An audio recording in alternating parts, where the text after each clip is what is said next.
নমস্কার। বৃদ্ধাশ্রম। আমি বৃদ্ধাশ্রম থেকে বলছি। খোকা, আছিস কেমন তুই? এখনো কি ঘুম থেকে উঠেই মা মা করে কাঁদিস, নাকি ভুলেই গেছিস আমাকে? মনে পড়ে তোর? খিদে পেলেই ছুটে এসে বলতিস, মা আমি তোমার হাতে ছাড়া খাবো না।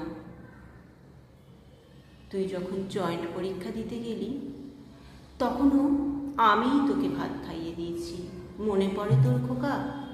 সেই ইলিশ মাছটা খেতে খেতে তুই বলেছিলি, মা তোমার হাতের ইলিশ মাছ আমি কখনো ভুলবো না। তুই নিশ্চয়ই এখন ভুলিসনি আমার সেই ইলিশ মাছের কথা। খোকা, মনে পড়ে তোর? তোর জন্মদিনে আমি তোকে পায়েস করে খাওয়াতাম। তুই বলতিস, কেক আমার ভালো লাগে না, আমি পায়েসটাই কাটবো, সাথে আইসক্রিম। পায়েস খেতে খেতে তুই বলতিস, মা আমার যতদিন জন্মদিন হবে ততদিন তুমি পায়েস রান্না করবে।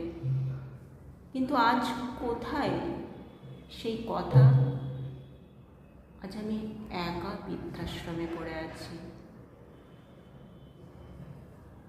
খোকা, মনে আছে বিকেল হলেই তুই আমি ছাড়া বেরোতিস না।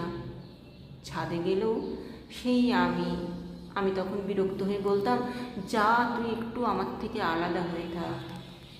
আজ এমন আলাদা হলি যে আমার কথা তোর কিচ্ছু মনে পড়ে না, তাই না খোকা? খোকা, তোর খোকা কত বড় হলো? তাকেও একবার বৃদ্ধাশ্রমটা দেখিয়ে নিয়ে যাবি না? বড় হলে সেও তো তোকে এখানেই ছেড়ে যাবে। সেদিন তুই আমার কথা একটু ভাবিস। আচ্ছা খোকা, তোর মনে আছে তোকে স্কুল থেকে একদিন বের করে দিয়েছিল? তোর পড়াশোনা হবে না, তুই কিচ্ছু বুঝতে পারিস না। আমি সেদিন তোকে আগলে রেখে বুঝিয়েছিলাম, তোকে স্কুল থেকে বের করেছে তুই খুব ভালো বলে, ওরা তোকে পড়াতে পারছে না।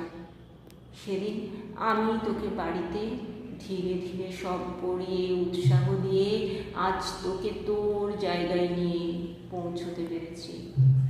তুই খুশি তো খোকা?